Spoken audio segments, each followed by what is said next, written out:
Selamat petang, salam sejahtera. Terima kasih kerana bersama dengan saya di Nazilin Unity Channel. Dipetik daripada berita Malaysia kini, DNAA juga ada dalam enactment Syariah Terengganu lulus ketika Hadi Menteri Besar. Hadi Awang cuba mengelirukan rakyat. Hadi Awang cuba nak kenakan Anwar Ibrahim dan juga Zahid Hamidi. Tetapi nampaknya percubaan beliau itu gagal lagi apabila terkantoi sendiri, yang mana DNAA juga ada dalam enactment Syariah Terengganu yang pada ketika itu diluluskan ketika Hadi menjadi Menteri Besar di Terengganu. Right. Itulah yang dikatakan cuba nak malukan Anwar Ibrahim, akhirnya terkantoi pula diri sendiri. Cuba nak malukan Anwar Ibrahim, sendiri pula dapat malu. Disekolahkan oleh pengurusi Biro Undang-Undang Amanah, Zulkarnain Luqman.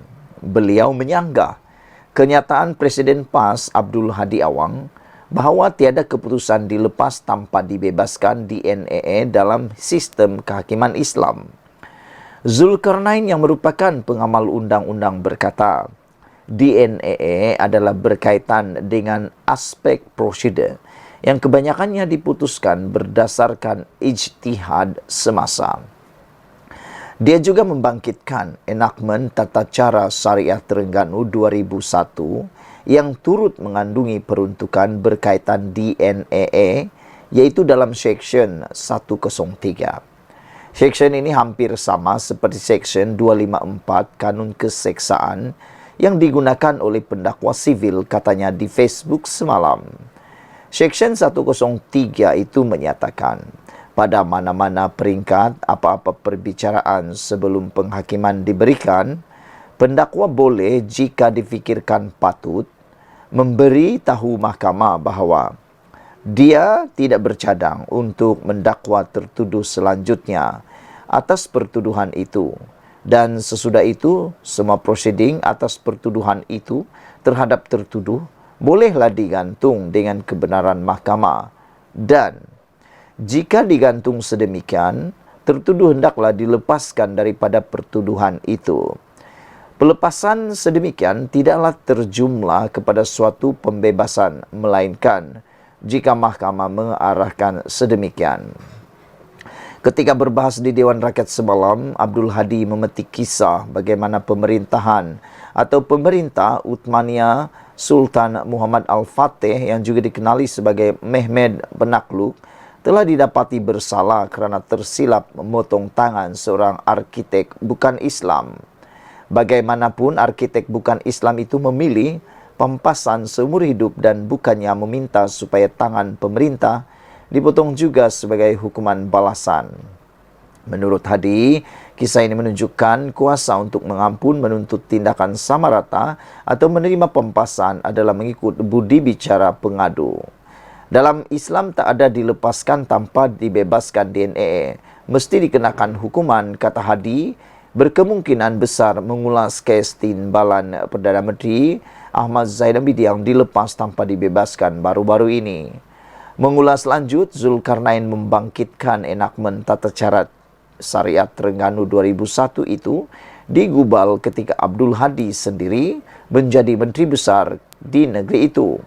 Justru dia mempersoalkan keputusan Abdul Hadi untuk membenarkan enactment itu diluluskan di depan batang hidungnya sendiri jika ia tiada dalam Islam. Proses penggubalan enactment lazimnya sudah melalui proses jawatan kuasa teknikal. Dalam konteks Terengganu, pastinya mufti dan ketua hakim syar'i sendiri akan terlibat. Dalam hal ini, Abdul Hadi perlu menarik balik kenyataan bahawa DNAA tiada dalam Islam, kata ahli jawatan kuasa perundangan PH itu lagi. Semalam, ahli Majlis Ulama UMNO Khairuddin Aman Razali menyifatkan Abdul Hadi keliru dengan hukum-hukum Islam, memandangkan DNAA adalah sebahagian daripada kaedah al-aslu baratu zimma. Kaedah ini atau itu menyamai konsep seseorang itu tidak bersalah hingga dibuktikan sebaliknya di mahkamah, dan secara literal diterjemahkan kepada seseorang pada mulanya bebas daripada tanggung jawab. Khairuddin berkata, ini bermakna seseorang pendakwa dibenarkan melepaskan tertuduh jika ada keperluan untuk siasatan lanjut. Sekian dulu untuk kali ini. Jangan lupa tinggalkan komen Anda untuk isu kali ini. DNAA juga ada dalam enakmen syariah Terengganu. Lulus ketika Hadi sebagai Menteri Besar Terengganu. Dan menurut pengurusi Biro Undang-Undang Amanah Zulkarnain Luqman ini, beliau kata, ini kena di batang hidung sendiri. Sekian dulu untuk kali ini. Jangan lupa tinggalkan komen Anda, tekan butang subscribe. Bye-bye. Selamat petang, salam sejahtera. Terima kasih karena bersama dengan saya di Nazlin Unity Channel. Saudara, kita ucapkan tahniah, sabas, dan terima kasih kepada Datuk Seri Anwar Ibrahim atas kejayaan beliau membawa Malaysia semakin dihormati di mata dunia. Kali ini, lawatan kedua Perdana Menteri ke China dijangka bawa satu lagi pelaburan sampingan. Di Malaysia, orang sibuk kata Anwar Ibrahim gagal. Tapi sebenarnya di luar negara maupun dalam Malaysia sendiri, Anwar Ibrahim sebenarnya telah berjaya dalam banyak perkara. Tetapi biasalah, akan ada orang yang akan cuba mahu menjatuhkan Datuk Seri Anwar Ibrahim. Namun dengan fakta ini, dengan laporan ini, nampaknya Datuk Seri Anwar Ibrahim telah membuat mulut-mulut puaka yang mahu menghantam, mahu menghancurkan, mahu menumbangkan beliau, kini menjadi bisu dan terkunci rapat. Lawatan kedua Perdana Menteri ke China dijangka akan membawa satu lagi pelaburan sampingan. Lawatan Perdana Menteri Anwar Ibrahim yang akan datang ke China dijangka menghasilkan satu lagi pelaburan sampingan kepada Malaysia, seperti yang telah dicapai dalam lawatan sebelum ini pada Mac, kata Menteri Ekonomi Rafizi Ramli. Setiap kali Perdana Menteri melawat China, lawatan itu bukan sekadar mengukir senyuman dan mengucapkan hai. Terdapat beberapa siri tindakan susulan, dan bagi memorandum persefahaman dan pelaburan yang dimeterai daripada lawatan sebelum ini, Anwar Ibrahim melaksanakan tindakan susulan dengan pejabatnya dan semua jabatan yang diperlukan, katanya lagi. Rafizi berkata demikian kepada pemberita selepas menghadiri Powerchat Gabungan Dewan Perniagaan dan Perindustrian China Bersekutu Malaysia dan Pelancaran Konvensyen Usahawan China Sedunia ke-17 di Putrajaya hari ini. Perdana Menteri Datuk Seri Anwar Ibrahim dijadualkan mengadakan lawatan kedua ke China bagi menghadiri Expo China ASEAN ke-20 2023 di Nanning, China pada 17 September bagi mengukuhkan lagi hubungan antara kedua-dua negara dan sebagai persiapan untuk menyambut ulang tahun ke-50 hubungan Malaysia-China pada tahun depan. Menurut Rafizi, hubungan kepimpinan antara Anwar Ibrahim dan China adalah baik, yang menyaksikan pelbagai mesyuarat telah diadakan selain perbincangan berterusan dari semasa ke semasa. Hubungan sedemikian bukan sahaja memperkukuh kerjasama antara kerajaan, malah memudahkan lebih banyak pelaburan dan pelaburan rentas sempadan antara Syarikat Malaysia dan China, katanya lagi. Saudara-saudara sekalian, dengan adanya laporan seperti ini, maka kita dapat sahkan Anwar Ibrahim mengembalikan semula keyakinan luar negara terhadap Malaysia. Selain daripada itu, negara kita juga kini kembali dihormati di persada dunia, sehingga kepercayaan para pelabur kini mula meningkat semula. Untuk menghasilkan itu, banyak pengorbanan telah dilakukan oleh Datuk Seri Anwar Ibrahim. Dan menurut sumber, kita dapati Datuk Seri Anwar Ibrahim benar-benar amat dikagumi oleh para pelabur di luar negara, sehingga Datuk Seri Anwar Ibrahim dah berjaya mendapat jumlah pelaburan yang tak pernah kita sangka sebelum ini boleh mampu diperoleh oleh Malaysia. Sekian dulu untuk kali ini. Jangan lupa tinggalkan komen Anda, tekan butang subscribe. Kita jumpa lagi. Bye-bye. Selamat petang, salam sejahtera. Terima kasih kerana bersama dengan saya di Nazlin Unity Channel. Persoalan besar untuk Hadi Awang, di mana kitab Hadi ketika bekas timbalan Presiden PAS diberi DNAA. Kenyataan Presiden PAS, Tan Sri Abdul Hadi Awang semalam bahawa DNAA dilepaskan tanpa dibebaskan tiada dalam hukum Islam adalah tidak berasas kerana DNAA adalah prosedur yang wajib di mana-mana sistem kehakiman dan undang-undang termasuk syariah. Jika benar DNAA tiada dalam hukum Islam, kenapa beliau tidak menasihati bekas timbalan Presiden PAS, Datuk Nasaruddin Mat Isa untuk tidak menerima perintah DNAA pada 4 November 2020 ke atas 16 pertuduhan pecah amanah? Mungkinkah ketika itu kitab Ustaz Hadi dalam isu ini masih belum wujud?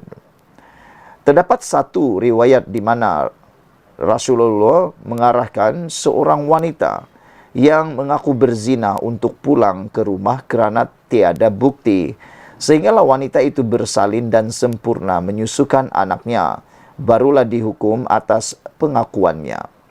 Bukankah keadaan itu sama dengan DNAA? Kerana dalam konteks ini, pendakwa raya menarik balik pertuduhan apabila dipertimbangkan antara lain ketidakcukupan bukti atau perlu siasatan lanjut. Bukankah dalam Islam membebaskan 10 orang bersalah lebih baik daripada menghukum seorang yang tidak bersalah? Mengikut perkara 145 Perlembagaan Persekutuan, pendakwa raya mempunyai kuasa untuk tidak meneruskan pertuduhan dan justifikasi telah diberikan kepada mahkamah dalam mana-mana kes berkaitan DNAA, termasuk dalam kes melibatkan timbalan Perdana Menteri Datuk Seri Ahmad Zahid Hamidi, jika kes itu yang dirujuk dalam ucapan beliau. Malahan Seksyen 103 dalam Karangan 1 Enakmen Tata Cara Jenayah Syariah Terengganu tahun 2001 yang digubal ketika Ustaz Hadi menjadi Menteri Besar Terengganu menyebut tentang DNAA. Pada mana-mana peringkat apa-apa perbicaraan, sebelum penghakiman diberikan, pendakwa boleh jika difikirkan patut memberitahu mahkamah bahawa dia tidak bercadang untuk mendakwa tertuduh selanjutnya atas pertuduhan itu. Dan sesudah itu semua prosiding atas pertuduhan itu terhadap tertuduh bolehlah digantung dengan kebenaran mahkamah, dan jika digantung sedemikian, tertuduh hendaklah dilepaskan daripada pertuduhan itu. PAS tidak seharusnya menggunakan dalil agama mengikut rentak dan selera politik, kerana ia boleh mengelirukan rakyat, terutamanya orang Islam, sekiranya dalil yang disandarkan tidak tepat pada tempatnya. Faid Fazil merupakan jawatan kuasa pimpinan Amanah Nasional. Hadi Awang betul tak sihat atau berbohong nak elak disiasat. Perkara ini telah berlaku pada September 3, 2023, yang mana ketika itu polis hendak menyiasat Hadi Awang berkaitan dengan satu perkara. Namun dikabarkan bahawa status kesihatan Hadi pada waktu itu adalah tidak mengizinkan. Namun yang mengecewakan atau mengejutkan semua orang ialah apabila dilihat dan telah tular beberapa keping gambar yang mana Hadi telah berjumpa dengan Tun Mahathir bersama dengan beberapa orang kepimpinan yang lain.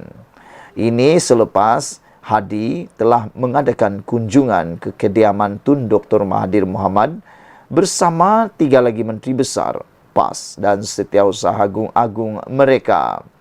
Ini menimbulkan persoalan sama ada Hadi menipu pihak berkuasa tentang status kesihatannya dan hanya untuk mahu mengelak daripada disiasat pihak polis.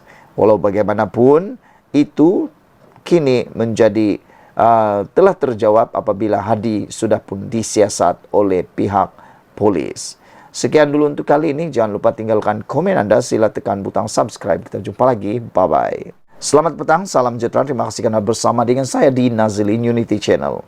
Inilah keputusan dan inilah berita yang kita tunggu-tunggu sekian lamanya daripada Pakatan Harapan. Pakatan Harapan tidak setuju Najib diberikan pengampunan, kata Rafizi. Ini pasti menggembirakan para penyokong dan akarumbi Pakatan Harapan. Pakatan Harapan kekal dengan pendirian untuk tidak bersetuju pengampunan diberikan kepada bekas Perdana Menteri Datuk Seri Najib Tun Razak, kata Rafizi Ramli. Bagaimanapun, timbalan Presiden PKR itu berkata, walaupun PH tidak bersetuju, namun gabungan itu tidak mencampuri urusan berkaitan pengampunan terbabit. Itu memang pendirian kita, yaitu Pakatan Harapan. Cuma proses pengampunan ini ada proses tertentunya dan akhirnya ia adalah di bawah bidang kuasa yang di Pertuan Agong. Namun, jika ingin bertanya sama ada bersetuju, sebagai PH kami tidak bersetuju dan kami juga tidak mencampuri urusan terbabit, katanya lagi. Beliau berkata demikian ketika ditemui selepas menghadiri program Power Chat dan pelancaran rasmi Konvensyen Usahawan China Sedunia ke-17 Anjuran Dewan Perdagangan dan Perindustrian China bersekutu Malaysia di sini hari ini. Rafizi berkata, biarpun tidak bersetuju dengan pengampunan terbabit, Najib berhak membuat permohonan untuk diampunkan termaktub seperti dalam perlembagaan. Sama ada kita bersetuju atau sebaliknya, akhirnya ia terpulang kepada mereka yang memiliki mandat untuk memberi pengampunan dan ia bukan daripada kerajaan, kata Rafizi lagi. Pada 28 Julai 2020, Hakim Mahkamah Tinggi, kini Hakim Mahkamah Rayuan, Datuk Muhammad Nazlan Muhammad Ghazali, mendapati Najib bersalah di atas 7 pertuduhan pecah amanah, menyalahgunakan kedudukan dan penggubahan wang haram dana SRC. Muhammad Nazlan sehubungan itu menjatuhkan hukuman penjara 12 tahun dan denda 210 juta ke atas Najib. Dan keputusan itu dikekalkan Mahkamah Rayuan pada 8 Disember 2021 serta panel 5 Hakim Mahkamah Persekutuan dipengerusikan Ketua Hakim Negara Tun Tengku Maimun Tuan Mat pada 23 Ogos tahun lalu. Bekas Perdana Menteri itu bagaimanapun memfailkan petisyen pengampunan di bawah perkara 42 Perlembagaan Persekutuan pada 2 September 2022. Sebelum kita berpisah, kita tinggalkan dulu komen anda dan sila tekan butang subscribe. Tekan butang subscribe itu percuma. Saudara-saudara sekalian, apa pendapat anda untuk isu kali ini, yaitu isu pengampunan Najib? Menurut beberapa penganalisis politik dan juga pengamal undang-undang, Najib sebelum dapat diampuni, sebaik-baiknya perlu menerima hukuman sekurang-kurangnya 2/3 ataupun sekurang-kurangnya 1/3 daripada tempoh hukuman tersebut. Makna kata kalau itu 12 tahun, minimum adalah 4 tahun, barulah boleh difikirkan untuk diampunkan, kata pemerhati politik dan juga pengamal undang-undang yang lain. Apa pendapat anda semua? Semoga Najib terus kekal sehat di dalam penjara dan kalau ada rezeki, dapatlah pengampunan tersebut. Sekian dulu untuk kali ini. Jangan lupa tinggalkan komen anda. Bye-bye.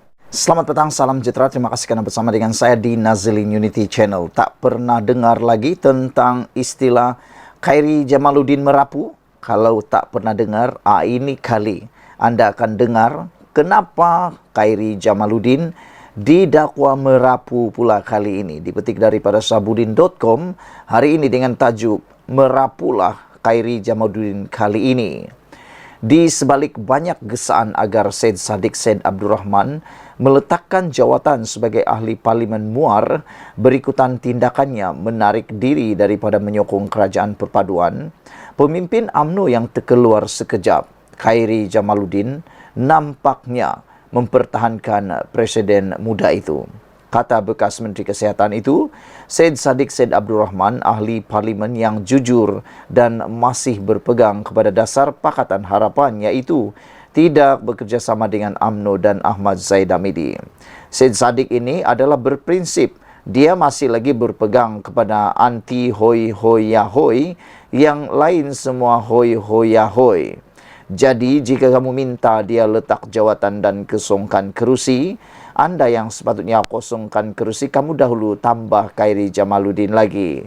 Khairi Jamaluddin atau KJ menegaskan, pengundi pada PRU 15 lalu menyokong PH, terutamanya adalah kerana pendirian gabungan itu untuk tidak bekerjasama dengan UMNO dan Zahid Hamidi. Sambil mengatakan tidak perlu untuk Syed Saddiq Abdul Rahman meletakkan jawatannya, KJ sebaliknya berkata, pemimpin-pemimpin PH yang sepatutnya mendapatkan mandat baru daripada rakyat kerana melanggar janji mereka sendiri. Sebagai makluman, muda bukanlah komponen PH, tetapi Syed Saddiq Syed Abdul Rahman telah memeterai MOU dengan PH sebelum PRU 15 lalu untuk mengelakkan pertembungan dan bagi mewujudkan proses saling membantu. Disebabkan adanya MOU tersebut yang disertai dengan PH tidak meletakkan calonnya, itulah yang menyumbang kepada kemenangan Syed Saddiq di Muar. Jika Syed Saddiq bertanding atas tiket muda dan PH juga meletakkan calon, nasibnya di Muar pasti jauh berbeza dengan Nasib Syed Saddiq Syed Abdul Rahman pasti tidak jauh berbeza dengan Pejuang dan GTA yang hilang deposit di semua kawasan yang mereka tandingi. Dengan itu, ikut logik akal apabila Syed Saddiq tidak lagi menyokong kerajaan perpaduan yang ditunjangi Pakatan Harapan, menggesanya meletak jawatan adalah sesuatu yang wajar dan munasabah. Setidak-tidak bolehlah sama-sama kita lihat sama ada Syed Saddiq masih boleh menang atau tidak di Muar dengan tiket mudanya itu. Dalam konteks PH bekerjasama dengan UMNO selepas PRU 15, ia bukanlah bermakna prinsip dan janji pilihan raya telah dilanggari. Semua orang faham keputusan PRU 15 lalu telah menyaksikan tiada mana-mana parti beroleh majoriti untuk membentuk kerajaan sendiri. Atau kemelut itu dan atas kemelut itu untuk mewujudkan kestabilan politik yang di-Pertuan Agong lalu menitahkan agar dibentuk sebuah kerajaan perpaduan. Dalam proses mendapatkan persetujuan ke arah itu, Muhyiddin Yassin yang mewakili PN awal-awal lagi selepas menghadap Agong telah membuat pendirian menolak untuk berada dalam kerajaan perpaduan. Setelah PN menolak, apalagi pilihan raya yang ada buat PH yang memiliki, apalagi pilihan yang ada buat PH yang memiliki 82 kerusi parlimen ketika itu. Apakah mahu dibiarkan negara tidak berkerajaan dan kemulut politik berperanjangan? Cuba ketika itu Muhyiddin mengatakan sedia bekerjasama dengan PH untuk membentuk kerajaan perpaduan demi mematuhi titah agung dan bagi mewujudkan kestabilan politik dalam negara. Apakah kerjasama PH dan UMNO masih wujud? Takkan benda simpel macam ini pun KJ masih tak boleh faham sampai sekarang. Lagipun, kalau Syed Saddiq seorang yang berprinsip dan memang menolak kerjasama PH dengan UMNO sejak awal lagi, kenapa sebelum ini beliau memberi sokongan? Merapulah KJ kali ini, kata Sabudin, Husin.com, 14 September 2023. Sekian dulu untuk kali ini. Jangan lupa tinggalkan komen Anda, tekan butang subscribe. Kita jumpa lagi. Bye-bye. Selamat malam, salam sejahtera. Terima kasih kerana bersama dengan saya di Nazilin Unity Channel. Saudara-saudara sekalian, ini satu lagi pendedahan dipetik daripada Malaysia kini yang mengejutkan kita semua. Dengan tajuk, Hadi makin keliru, kata hukum Islam tiada DNA, kata Khairuddin. Sebelum kita teruskan ulasan kali ini, jangan lupa tinggalkan komen Anda, sila tekan butang subscribe untuk mendapatkan isu terkini dari channel ini. Hari ini kita dikejutkan dengan kenyataan daripada Khairuddin apabila beliau kata Hadi makin keliru. Apabila beliau kata tiada dalam hukum Islam tiada DNA. Presiden PAS Abdul Hadi Awang ditegur kerana mengatakan di dalam Islam tidak ada hukum pelepasan tanpa pembebasan daripada pertuduhan. Bekas pemimpin PAS yang kini menganggotai Majlis Ulama UMNO, Khairuddin Aman Razali berkata, dakwaan Hadi bertentangan dengan prinsip keadilan Islam. Yang berhormat marang makin keliru tentang hukum-hukum Islam. DNAA itu adalah sebahagian daripada kerangka umum kaedah Islam.